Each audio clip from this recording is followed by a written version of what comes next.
Hello everyone, this is Officer Emma from the Challenger Learning Center of Northwest Indiana, bringing you some STEM at home. Have you ever heard about composting? If you haven't, composting is taking organic material like food scraps or yard waste or paper items and adding them to soil to naturally decompose in an oxygen-rich environment with natural bacteria and organisms like worms. That might sound like a lot, but it really is quite simple. There isn't just one way to compost, but there definitely are some basics. First, you will need 3 basic ingredients: browns, or dead leaves, branches, twigs from your yard; greens, like grass clippings, fruit and vegetable waste, coffee grounds, eggshells, and much other things; and water. You need the right amount of water with greens and browns, whether you're indoors or out.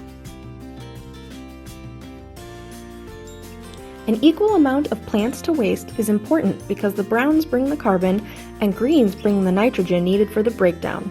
The water is needed to keep the soil moist and help with decomposition. The most common way to compost is with a bin, like this. Your bin should be opaque or not see-through, and you'll drill holes in the lid and the sides to provide air to the organism and the decomposition. You'll keep it in a temperature-controlled space, typically room temperature, and try to keep it as dark as possible. It can be in any room, but you don't want too much light shining on it.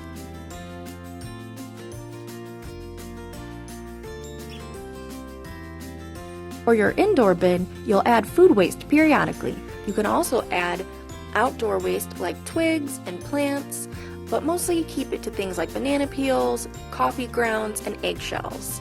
And then typically you'll cover the top with shredded paper or some kind of paper product like ripped up paper towel, something like that, and that helps keep away the pests and make sure that it doesn't smell.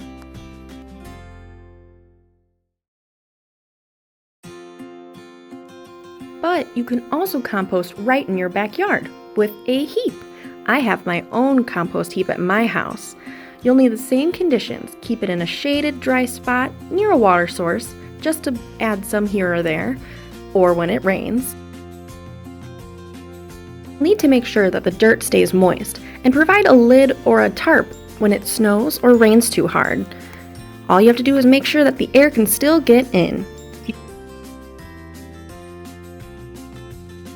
Continue to add and bury materials over time, but keep the compost in its own section, sometimes with a wooden box, sometimes with a pot or plant holder. Rest assured, the bugs will come, like this worm right here, and other things like beetle mites, ants, or gnats. All of it helps to break things down naturally. And when the material is dark and rich in color, your compost is ready to use in your garden or plant beds. There are many useful resources online about composting, so if you're ready to start your own compost heap or bin, try researching composting. The Environmental Protection Agency has a great resource, so check online today. I'll also link some of my resources that I read to our post, so you could check them out and you can start your own compost bin or heap today. I know it may seem messy, but it's also a lot of fun. So you stay home, stay safe, and stay curious.